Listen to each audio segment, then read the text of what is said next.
right, welcome to another episode of Lessons from the Dragon's Library. This is a show, sort of a live interactive show where I talk about writing technique and story crafting technique, and I try to pick topics that aren't normally covered on a lot of writing podcasts or writing shows. I usually do these shows by myself, but I am very happy to welcome a special guest today, author Rey Clark, who's a friend of mine and a fellow indie author. Welcome, Rey. Thanks for having me. Very, very glad to have you. So I usually lead off by giving people my writing credentials, and I've done that every episode. So what about you? Give us a little background on your writing, what you have out there, and where you're at in your writing career. I self-publish on Amazon. I have a completed trilogy, The Path of Ascension. I have which is a kind of an epic fantasy. I have a science fiction series with Dawn of Genesis and Age of Redemption already out on Amazon. I'm working on the third and final installment for that. Should be out next year. I have a middle grade fantasy series. I have the first and second books of that, Legends of the Veil and Legends of the Weirded Ways. Okay. And then I've started a new series, kind of a historical fantasy, with the first installment of Dusk, currently out. Awesome. And all of your stuff is on rayclark.com, also available on Amazon. Correct. You've got a couple of audiobooks out at this point, right? Yes. First two are on audiobook? First two are on audiobook, awesome. Yes. Good. Yeah. So a lot more writing than I have out there. Rey writes a lot faster than I do. We both have different techniques and styles, and we've done some live sort of writing seminars at different shows we've been at. So I like to have these talks with Rey when we do these kinds of things because we have two different writing styles and two different processes to approach it from. I think it gives writers, especially young indie writers, sort of two different perspectives to see. There's no one right way to do it. And I know I've said it many times, and you've probably heard it a million times, but nobody can really teach you to write. That's one of the things that I dislike about a lot of writing seminars is they come off as this is the way to do it, and there is no one right way.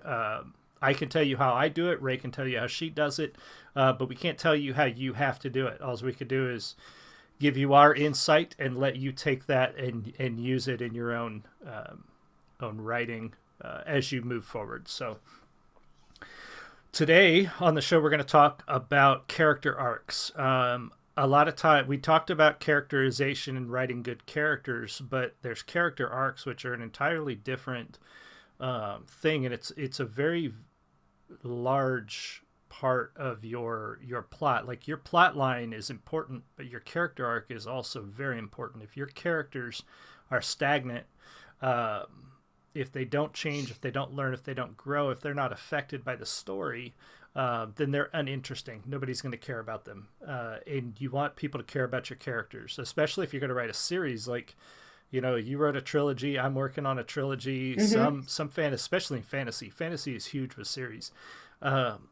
Some authors write, 5, 10 series books, and nobody's going to stick around that long if they don't care about the characters. Right. So your arc is huge. It's so important. So a couple things that I wanted to start with is what makes a good character arc, at least from my perspective. The first thing, like I said, your characters need to learn and grow. They need to be affected by the plot and the events in the plot. One of the things you're going to have to decide early, and this will make sense as we talk about this, is you have to decide whether your character is going to be a chaotic personality or a principled personality. Those are the two. There's a lot of variation in there, but those are sort of the two ends of the spectrum that we settle on. You've got to decide that up front, because that will determine a lot about your character arc. And then also keep in mind the age of your characters. Adults change a lot slower and usually a lot less than young people. Children are going to change a lot faster. They go through a lot more, and their minds and their personalities are a lot more malleable by the world around them. So the age of your character is going to be extremely important. Ray, is there anything else you can think of that you need to know before you even decide on your character arc? I think one of the big things is to be able to really understand the character, what motivates them, what's happened in the past to create this motivation. They have to have a background, somewhere they came from, something that's driving them forward. For sure. I think it's also important to have some kind of an internal struggle, because everybody has something going on in their heads, maybe some doubt, whether or not they're doing the right thing. Internal conflict is very interesting to me, because I feel like it's the piece sometimes that's left out. Right. And character flaws are big for me. Not everybody's perfect. Everybody has something, whether maybe it's a mental flaw, maybe it's a physical flaw. I think adding those in adds a different level to that character and makes it more realistic. It's not just this Mary Jane square character with no, rough edges, I guess. Absolutely. For sure. Yeah, I agree. That was a huge part of the writing good characters in the past episode, was getting that character history, that character personality. Those are going to have a big impact on your character arc and how it moves and how it flows through the story. One of the things, like I said, the two major, I guess, ends of the spectrum, chaotic or principled, are going to come into play in some of our examples. But if you have a person that's very chaotic, everybody knows somebody in their life that's very spontaneous, very spur of the moment. They do whatever they want.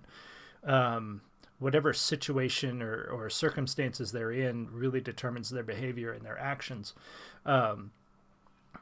That type of person is going to be changed or swayed very easily by other characters in the story, by events in the story. And then you're going to have your principled characters, the other end of the spectrum, those people who have principles and values, and they don't change easily. They're very steadfast. They're very stubborn, if you will. And they won't be changed as easily by the story. They will even resist change. And it's not that those characters can't or won't change. It just means that you have to consider how far before that character either breaks or learns or changes their worldview. And that could be a good or a bad thing. You might have the paladin superhero or a Superman type character who's very principled, very high level of morals, very steadfast in their beliefs, but they do still learn. It just takes a lot more for them to change their worldview. Whereas you're going to have a character like, and I have a hard time thinking of any off the top of my head, but you'll have those characters that are just like every little wind that blows just changes the direction of their life, So that's going to be very important when you develop your character's backstory and history, personality. So we talked about, I had a couple examples, and you brought up some examples before we started the show, because I think it's good to hear good examples of good writing, but I think writers, we learn more from bad examples. I think it's very important to read bad books. If you're reading a book and you just don't like it, try to figure out why. It could be the character arc, it could be a million other things. At least get to the point where you know why you don't like it before you put it down. If you just pick it up and you don't like it, you won't learn anything from that. You won't know why. You'll just put it down, you'll move on, and you didn't learn anything from that experience. But if you've got a book that you just can't stand, try to find out why, and use that to grow. So one of the good versus bad examples that I wanted to bring in, because I love using this series, and it's such an odd thing because to me, we're going to talk about Star Wars for a minute. To me, and I don't know if you'll agree with me on this, Ray, I think George Lucas is a great 10,000 mile view writer. He's really good at writing major arcs, major story arcs and character arcs, but the minutia of writing a story, the dialogue, the scene to scene action, I don't think he's very good at that. Would you agree on that? Yeah, I think, whenever I think about, and I'm assuming you're referring to like the original trilogy that Yeah. was out, Oh yeah. especially since Even he the was original highly trilogy. involved in that. Yes. You know, the overall, you're right, the overall story of it Mm-hmm. is fantastic. But if you drill down to some of those scenes and some of the dialogue in those scenes, they're kind of cheesy and Yeah. awkward. Very, very much so. But that's why I like to use that, because he's credited. I mean, he did create one of the most spectacular science fiction fantasy series we've ever had, and he did influence so much of what came Mhm. after. But he was very good at only certain things. I mean, he wasn't even as good of a director as, Irvin Kershner, who did Empire, Mhm. arguably the best one of all of them, wasn't even directed by George Lucas. Right. Um, and he co-wrote, like, he wrote the original, he wrote A New Hope, and he wrote the prequels. But if I remember right, and I'd have to look this up and I may get corrected on this, but I'm pretty sure he wrote Empire and Jedi with a team. So while A New Hope, of course, being the first one, is a great movie, it's not the Mhm. best one. You talk to any Star Wars fan, A New Hope's not the best one.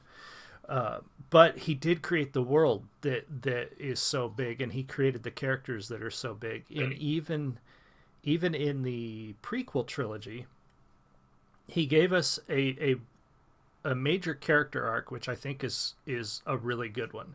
That character arc from Anakin to Vader. Mhm. Um, we begin with we begin with a boy, obviously very easily manipulated as a child. So this is Mhm. one of the things where you got to decide, if the age of your character is going to determine this. Anakin at a young age was very easily manipulated by the Jedi, by Qui-Gon, by Obi-Wan, by the Council, and everybody as he's being trained. As he grows up, he becomes more aware of the hubris of the council, the corruption of the council, but he's also very frustrated at his own. He's not moving along as fast as he thinks he should, because he's been told all his life he's the chosen one, and he thinks he should be, more than he is, which makes him again easy to manipulate by the Emperor. And he eventually becomes Vader. But even then, when we see him in the original trilogy, once we get to Jedi and the interaction with him and his son, finding the good in that character, that's sort of closing the loop of this character arc.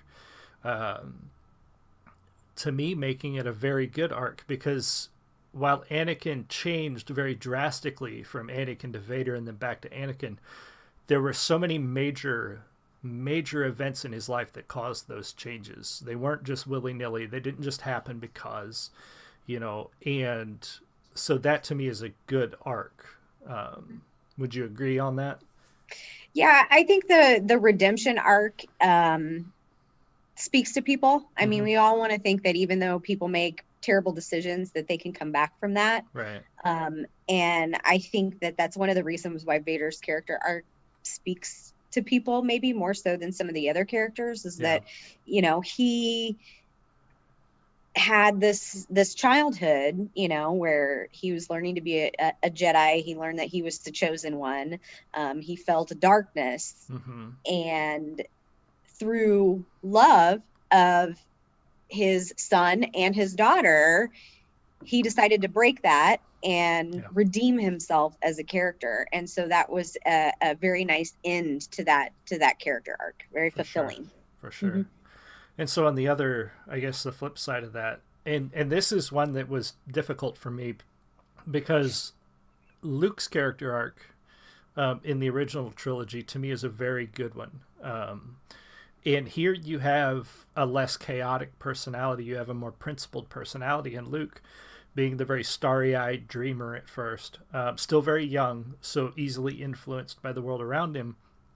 He dreams of going off and learning how to fly spaceships, and then he hears about the rebellion, and he's all excited about the stories of the war and everything. Much like a young teenager or a child might look up to a war veteran, and think, oh, he doesn't think about the ramifications of this war and what's going on. He's just thinking about, oh, how glorious would it be to ride. Yeah, it's exciting to ride off into battle. But we learn over time he is a very principled character. He believes in his friends. He believes in seeing the good in people. He redeems Anakin at the end by seeing the good and by refusing to turn to the dark side, by refusing the Emperor's temptation. A very good story arc for 3 movies. And then we get the Luke in the sequel trilogy, and right. And a lot of people, and here's where I think there's a lot of people that defend that story arc, and here's where, to me anyway, and so I'm going to put this out here, this is to me where they got it wrong, the people who are defending this story arc, where Luke becomes the hermit and turns his back on the universe. They're always like, well, how would you feel, if you almost murdered your nephew and your temple was destroyed and all your students were killed? First of all, we don't know those things leading up to our first introduction to Luke the Hermit. We don't know why Luke is the way he is. So initially, this is one of the things that is important when you're writing a character arc and you're going to have a major change in your character. You have to leave those breadcrumbs. You have to leave that foreshadowing. You have to let the audience know so that they can go back to those things and pick up the pieces and say, oh, okay. Like the change from Anakin to Vader, especially if you watch the Clone Wars animated series, all those breadcrumbs were there. All of the Anakin becoming frustrated with the council, being frustrated with not moving on fast enough, his little bouts with the dark side, even in the Clone Wars series, where he loses control a few times, or where he loses his temper, where he kills when he probably shouldn't have, or he gets more violent than he should have. Like, all of those clues were there for us, but they didn't do that. So it was a very jarring change in Luke when we see Luke at the end of, not even at the end of The Force Awakens. At the end of The Force Awakens, it was nothing but him taking the lightsaber, but when we see him in The Last Jedi, mm-hmm. It's just so, what happened? Oh my God, why is he like this? So it's a very harsh change, right? There wasn't, I think what was it was jarring. It was almost like, okay, I don't understand. Right. I suppose you could justify it, but you never really got any confirmation that was the reason why. I always thought it was odd that, that he would try to kill his nephew. I'm like, that doesn't sound like Luke. Doesn't make sense. What happened to this character that made him to want to kill not just one of his students, but his nephew? And I think that's one of the big problems that I had with it, is that I could just I never really understood. It didn't. Right. Luke is the character in the first 3, the original trilogy, didn't jive with Luke in the last 3. And exactly. I guess not even the last 3. It's just the second one he's in, I believe. So yeah, exactly. Very brief. But just that passage of time, there wasn't a lot of explanation there at all on why such a profound change happened in that character. Yep. And that's exactly how I felt about it too. Like it, and a lot of people will say, well, it's because he had the vision of Ben, destroying the temple and killing all his students and turning to the dark side. But Luke redeemed Anakin, who was literally... That's what I don't understand. Literally, like, as everybody will say, literally like a space Nazi wizard. He redeems Anakin, turning him from Vader back into his father. But he's willing to murder his nephew based on a dream. Like, that doesn't make any sense. He had all this hope in... all of this hope in Anakin that he was still good. Why would you not think that your student and your nephew had the same path of Exactly. redemption. Why would you not try? That Exactly. just, I mean, it blows my mind that that character would make those choices. Right. Which is a reason why, it was a reason why a lot of people didn't like that movie. And Yeah. I don't know that people really understand and put their finger on exactly why they didn't, but it's things like that. I've also seen, I can't think of an example off the top of my head, but you know, if you have a long arcing storyline, Mm-hmm. I think I see it more in television.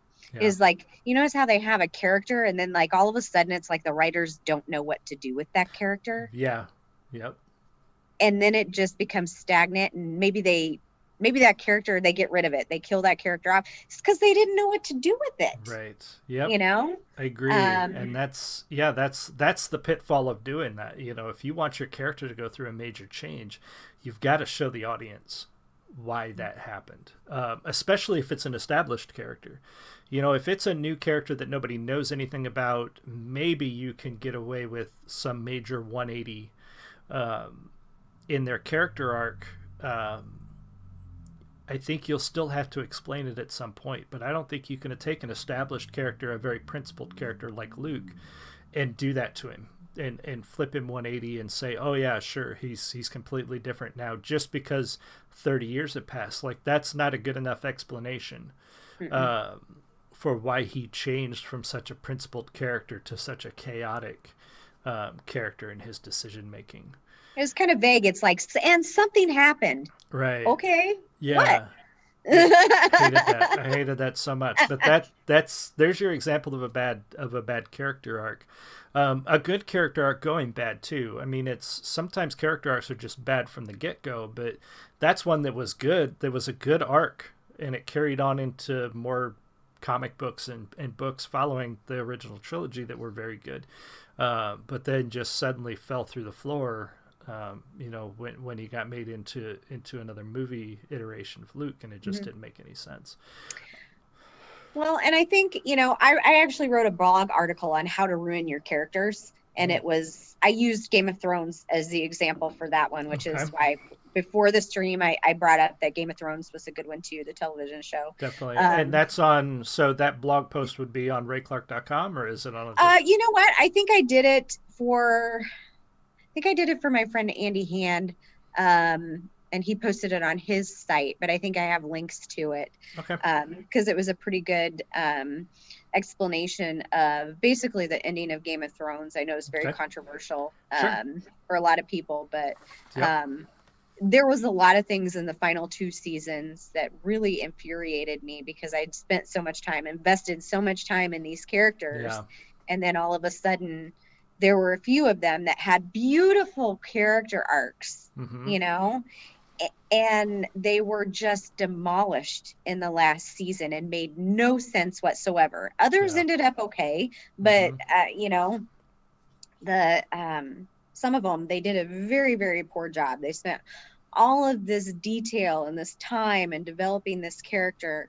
I'm going to use the one that bothered me the most, which was Jaime Lannister. Okay. His character arc was beautiful. You know, he was the bad guy. And then through seasons and seasons of empathy, you know, and he kind of redeemed himself. Again, another redemption arc, which I think speaks to people. We all want to be redeemed for the choices that we make in life sometimes. For sure. And then in the end,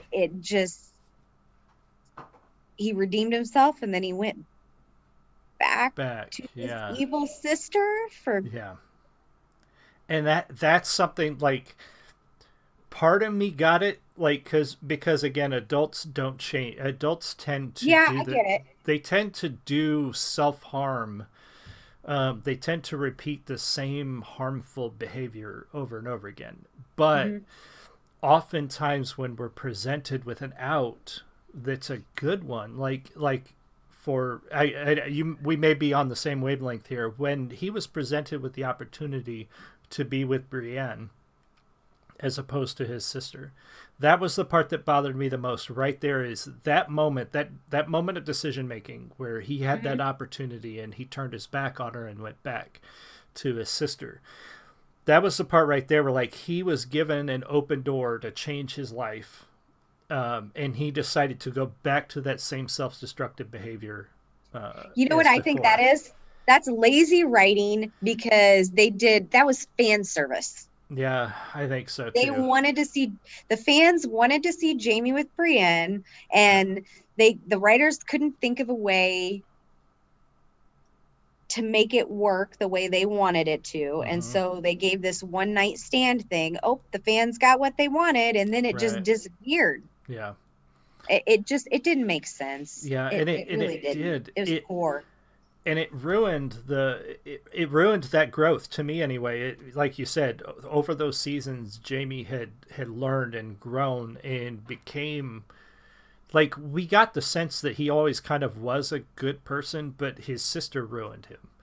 And his father. His sister, yes. Like, he wanted to be. He was different. He was one of those characters that was easily manipulated by the people around him. You know, he wanted to be a gold cloak. Well, he got convinced to kill, you know, the king that he was protecting, the Targaryen king. You know, his father manipulated him. His sister manipulated him. You know, and all he really wanted, like, for me, all he really wanted was for people around him to love him. He wanted his sister to love him. He just wanted his father to approve of him. The only person in his family that I think truly loved him was his brother Tyrion. Mm-hmm.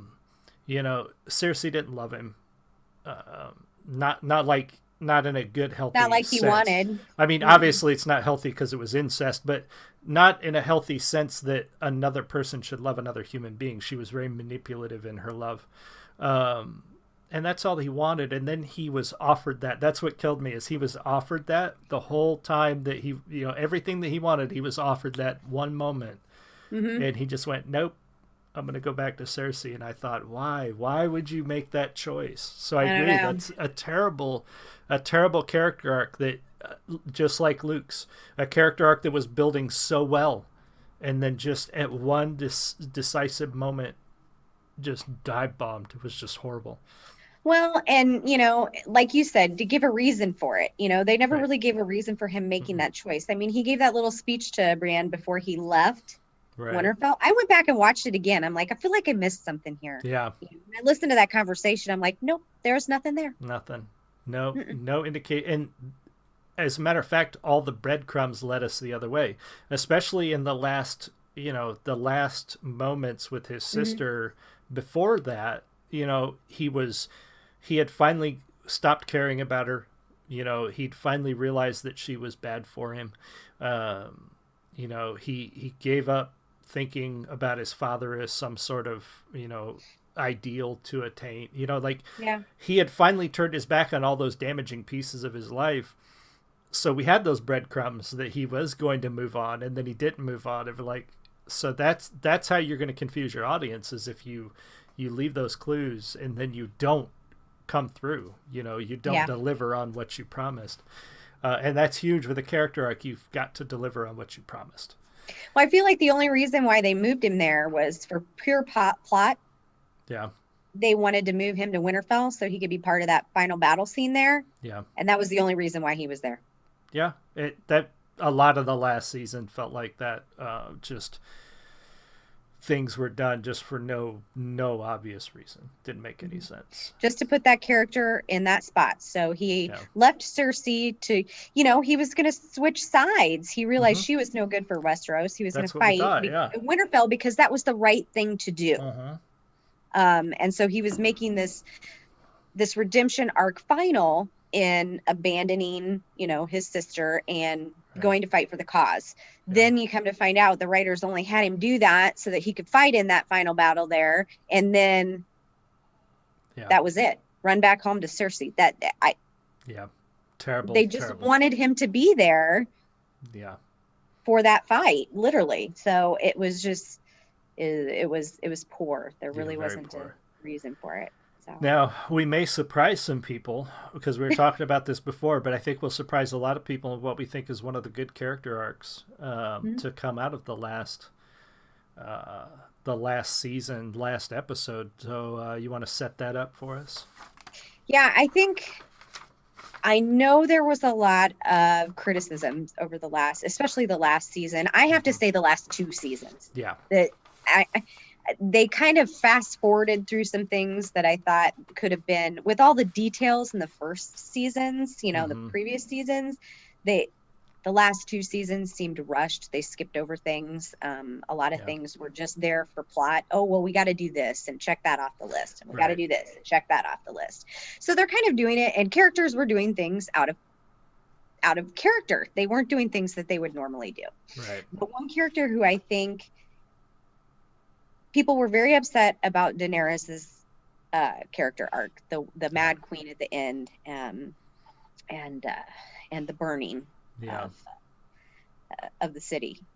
I think, with all due respect, if you go back and you watch every single episode, she's psychotic from the beginning. Yeah. Yep. And I don't think there was ever any other character arc than the Mad Queen for her. Right. I would agree. I think she also wanted people to love her. And she also wanted redemption. I think she did, because her father was the Mad King. Right. But I think in the back of her mind, power was more important to her. Yeah. She wanted people to fear her. Yep. I would agree. Yeah. They did. We had previously binged the whole up until the last season, because we watched it late. We didn't watch it when it released. We did too. So we wanted to catch up. So we watched them all, and I had already heard when the last season ended. I'd already heard all the arguments, and so I was watching for that. And I was, and as Julie and I were watching these episodes, I'm like, right there, like, there's your clue, there's your breadcrumb as her story progressed along. And I'm like, when she didn't just free the slaves when she was marching through, the southern cities. She also tortured, crucified, and burned the slave owners, which, sure, they deserved it, but her response to everything was so over the top. She was sadistic. Yeah, it wasn't just punish these people for being bad. It was like torture these people so that they die understanding, how bad they are. Like that was your clue. And then when she burned those people, she was the one that burned those people on the shores of Dragonstone, like, your clues were there when she burned the two, I can't remember their names now, but the two lords, when she took Sam, it was Sam's family, his dad and brother. Yep, exactly. Yeah, Sam's father and brother, when they wouldn't kneel, and she burned them. Like, how did anybody not get that was where she was going? And I don't know why anybody was surprised at all by the final events that happened, with her and her downfall, because it was clear through the whole series what was going to happen. Yeah. Yeah. She had those psychotic tendencies from day one. And that's a good character arc, but I think that character arc, and this, I think this is the reason a lot of people probably had as much of a problem with it as they did, is it was over such a slow period of time. Maybe people forgot. I think so, and I'm wondering if some of the clues were not as obvious, or they kept dropping breadcrumbs about how good she was. Everybody talked that too. about how I think good she did. Was. I think they did that. They dropped a lot of breadcrumbs. I think they wanted it to be a surprise. Yeah. And for a lot of people, I think it was. Yep. I could have seen it going either way, but I have to say, when I saw the way that it ended, I was like, well, yeah. I mean, right. I'm not really. I wasn't surprised at all. I wasn't surprised about it. Yeah, and that to me is. Part of it, I think, is because of how long it took. 8 seasons of watching her change subtly, in a very confusing manner. Like I said, you got this one side of her that was very sadistic and very, very dark, and then you had this other side of her where, I just care about all these people, and I want to save all these people. And I'm like, but on the flip side, if any of those people so much as say no or don't kneel, you're just going to burn them. Like, Yeah. so you can't have it. Well, she wanted to have it both ways, basically. She wanted both ways. Yeah. Mm-hmm. And so, yeah, it wasn't a surprise at all to me. But you're right. It could have gone either way. And for a while there, I thought maybe Jon Snow was going to be the impetus of her redemption. Could have been. It very well could have gone that way, and it didn't. And who knows? It might go that way in the in the books, because the books haven't been finished yet. So yeah, it's I'm hoping the possible to books see will that. be different. I felt like they set up a lot of this fantastic world building and lore, and Hey, Dr. Mango, welcome to the show. Yeah, they absolutely set it up, and it really. I mean, Brand's character arc was also another one that there was a lot of unexplained in that, but that was just them rushing to the end. Right, for sure. Yeah, I think they gave us a lot of mystery with him, and then at the end of the day, it was like, oh, he just turns into a god. I guess I don't even know. They gave us the mystery. They gave us that prophecy for Cersei, and like it was just like nothing ever really. Yeah. Came from any of that. So you gave us all this lore and this background and this world building, and then I feel like George R.R. Martin, I mean, it's his brainchild, right? So I think he knows or has an idea of how it was supposed to end, but I think that the moment that they went beyond the books, you got writers that didn't understand the vision. Yeah, I 100% agree, and it really did feel rushed, and I think that's part of it. Mango says, both of you look dynamically fantastic. What do you enjoy talking about the most? What do we enjoy talking about the most? Well, obviously, we enjoy talking about writing, both of us being authors. We do shows together, and we're actually working on a writing project together, so writing does take up a lot of our discussion time, as well as role-playing in games and things like that. Yeah. So thanks for the question. Yeah, we appreciate it. Yeah. I would say we're kind of kindred souls, maybe just like business partners kind of thing. For sure, absolutely. I mean, we learn from each other, right? I would agree. Yeah, there's definitely a lot of, and with anything, especially with writing, there's always so much room to grow and so much more to learn. I just hope that we keep doing it, because that's how you keep selling books. And at the end of the day, that's the name of the game. Yep. That's why we're here. So what other, I guess we could talk about a really good, another really good example of a great character arc. And I don't think anybody would disagree that Tyrion's character arc is probably one of the few in that whole series that developed perfectly and ended perfectly throughout the whole thing. I would have to say the Hound. I'm going to throw the Hound in there too. The Hounds was a very good. Yeah, I really did like.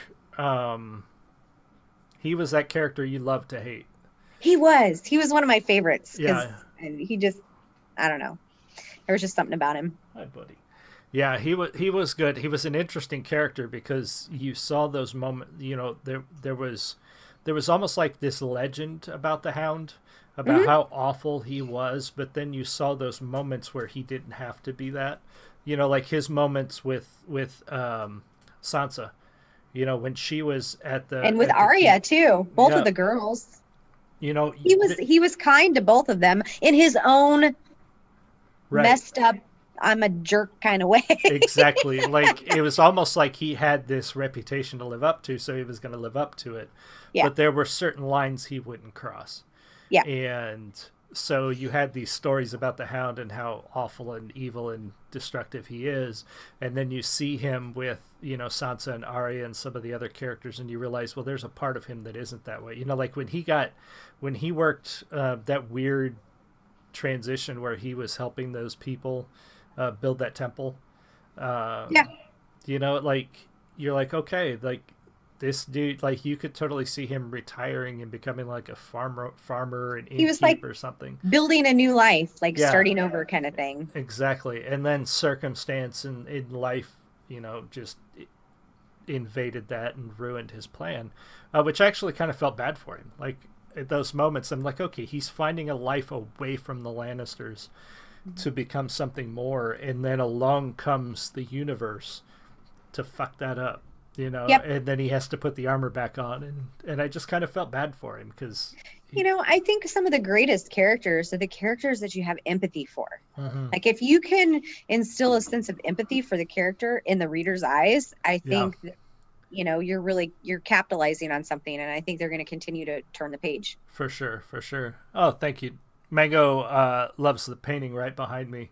Yeah, one of them being I can't remember what the name of that one is, with the knight kneeling, but then obviously the Metallica cover on the silk behind me. But yeah, it's that's why it's so important when you're developing your plot, you're developing your characters and your background. You got to consider those arcs, and so I guess we can wrap it up with the two different ways of doing that, because this is where Ray and I differ vastly in how we do things. I'm a pantser. That's what we call people who don't outline, who don't really plan, and who don't really organize their writing structure beyond sitting down to write and just doing whatever. And you're a planner. You write your outlines. You know where you're going with your book. You have a plan. So when you're doing your character arcs, do you add those to your plots? Like, my character's going to change here, is going to learn this, is going to do that. Is that become part of your planning process? A lot of it is. Sometimes I don't always follow my outlines to a T. Sometimes as I start writing, I find that another path that maybe makes more sense for the characters. But whenever, like a basic plot line, basically I list out all of my characters and I plot points the major twists and turns in their individual character arcs. Okay. So not only do I look at your protagonist and of course your antagonist is very important. You have to have a developmental arc for your antagonist too. And I feel like people miss that one. For sure. And so you get flat villains. They're evil just for the sake of being evil, and that does it's boring. It is. But then, like if you have mentor characters or love interest, best friend, like a sidekick, all of those people, they're not the same person. And just because they're on the side of your protagonist doesn't mean that they're always 100% aligned with what your protagonist wants to do. Right. They have their own background. They have their own motivations and flaws. And so to remember that when you're going through your art, to plot different points for those characters as well gives you a dynamic. And sometimes you have headbutting your protagonist and like their best friend or the mentor.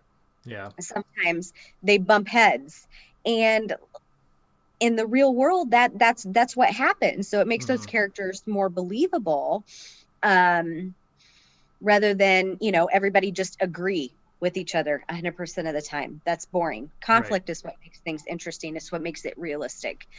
So that's kind of how I do it. Like I plot point all of the tries and fails. I plot point act 1, 2, and 3. And then from there, I kind of weave all of those plot points together into the chapters in the book. So that's kind of my process in a nutshell. So, and that's a good point that you made early on. So even planners, some people make the mistake of thinking an outliner or a planner follows everything perfectly. There are moments where you get to a point in your book where you realize, like, my character wouldn't do that, or that scene doesn't work, right? So then you have to change. Or this works plan. better than that. I thought of something better than this. Yes. So your outline, just because you plan and you outline things, it's not written in stone. You're in charge of the story as the writer, and you can change it however you want. For sure. So on the flip side of that, for me, because of the way I write, I only plan, like, I know the beginning of a story and I kind of know the end of a story. I know where it's going to wind up. I just don't know the path of getting there. And usually my planning, what we'll call planning, is a few notes at the beginning of a chapter before I start writing it about what that chapter is going to be about. And my last chapter in my current work is a good example.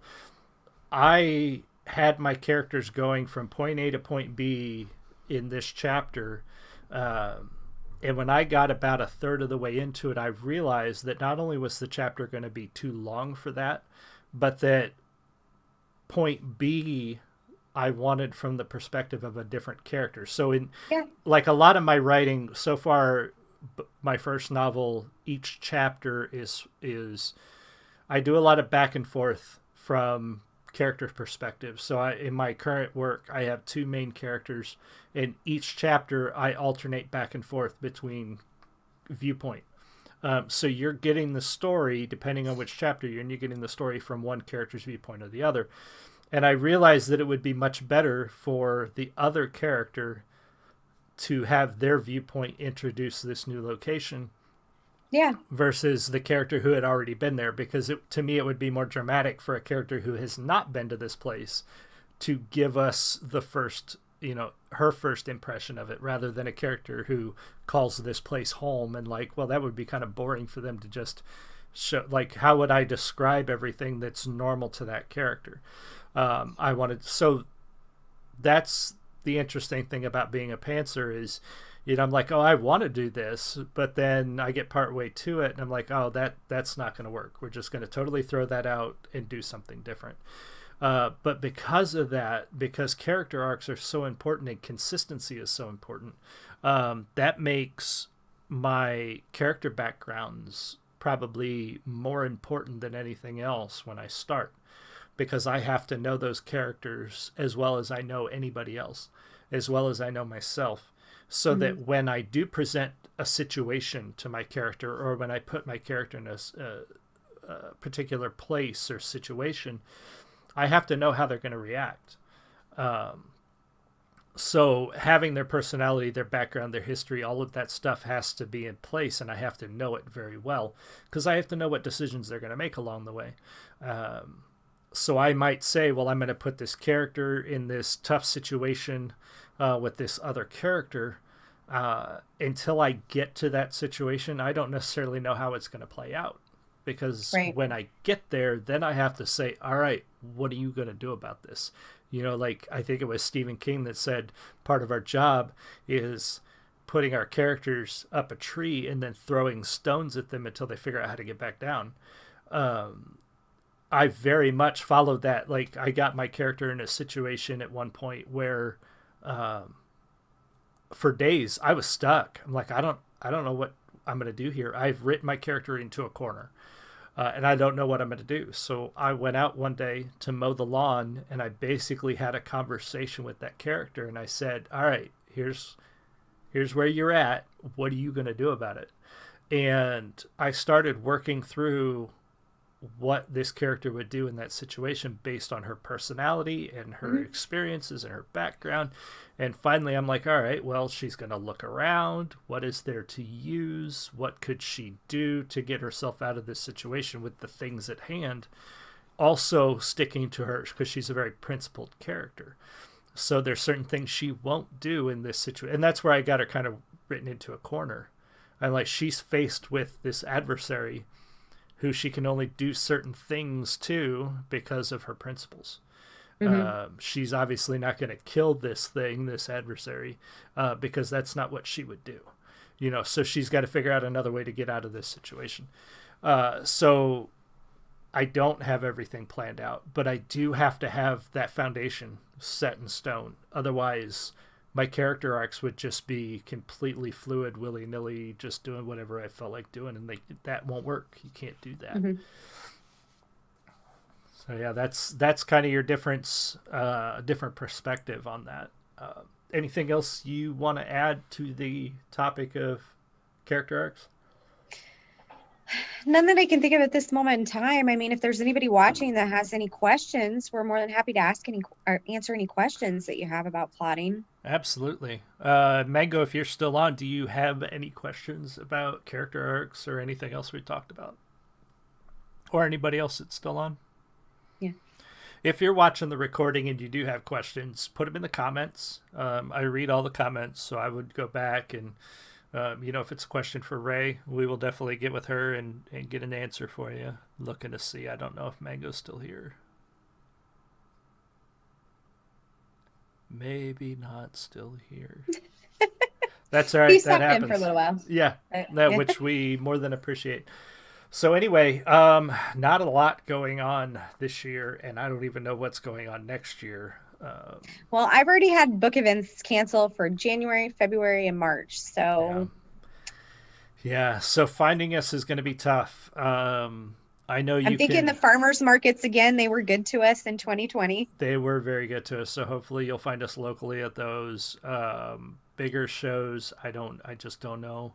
I know that Gen Con even has postponed Game Master signups, which Yeah. normally start in December. They postponed those indefinitely, so I don't even know if we're going to see Gen Con next year.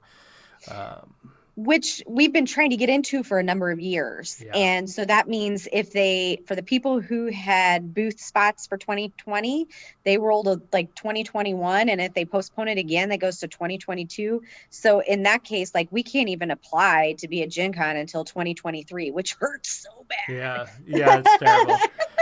So we're losing multiple years of, getting that exposure, which I guess could be a blessing because, you get a lot more material out there. That's it. I mean, yeah, that's really the only silver lining in that cloud. And that's something that if you're an indie author watching this, or your shows, your in-person sales are so important. You can't just put a book out there on Amazon and hope people buy it. They won't. I see a lot of that. I see a lot of how can I, increase my sales. I can say that the majority of my sales, I would even say like 90% of my sales come from in-person sales. For sure, 100%. I don't sell hardly anything on Amazon unless it's a sale or a free download. I don't sell paperback very much on Amazon. I sell ebooks. Yeah, but there's not a whole lot of paper. For sure. So yeah, definitely. And sometimes the big shows where you make the big bucks, they're the ones that you never really expect, like the farmers market or local festivals. Right. 100%. Yeah. The book theme shows, the book theme shows, oversaturated market. Yeah. Absolutely. They only have so many dollars to spend and everybody has something that they want. Yeah. So you're competing for those dollars. Yep. But if you're the only indie author at the farmers market, they'll be, a book. I'm going to buy this because it's the only book that's here. Yep, exactly. That has been probably the biggest learning curve or learning experience doing this independently. Is it's not where you think you're going to sell the books that you sell the books. It's at the weird things. It's at the I was at the Chris Kindle Mart at the German American Society in Peoria, in Peoria, Illinois, for those who are watching outside the state. That was my biggest show of 2019 was, the middle of winter outside, freezing my tail off, selling worst books. Possible environment. Yeah. And I was selling books like crazy, and I've not had a show like that before or since. So yeah, it's the weird ones. Get into those shows, but above all, learn, and watch. And what works for one person doesn't work for everybody. Exactly. Yeah. There's the people who are selling I can make you a bestseller. There's not a paved path to get to that direct. It doesn't exist. Nope. Because all they can do is tell you how they wrote a book that they sold to people about how to write a book. Well, and if you look at most of them, they don't have anything else published. So I'm wondering, how do you know how to make a bestseller? I don't see that you've ever made one. Yeah. That's always, I keep seeing those ads on Facebook, and I'm like, you're going to teach me to do what? You don't even, you look them up, and you're like, what book? Other than this book about writing books. Yeah, about being a bestseller, but you can't prove to me that you ever have been. So how can you tell me how to get there if you've never been there? Right. Exactly. But that's a whole nother show. Yes, it is. That's a huge show. All right. So that's all I have for today. So Ray, they can find your stuff at rayclark.com. They can find you on amazon.com. Do you have your stuff anywhere else for them? I mean, I have the audiobooks on Audible. Okay. I have Facebook and Twitter. Right on. Well, check it out. Post comments, like I said, if you have more questions. Uh, excuse me. Goodness. Like, comment, subscribe, all that good stuff. And we will see you next time for another episode of Lessons from the Dragon's Library. You guys have a great rest of your Saturday. I'll see you next time. Much love.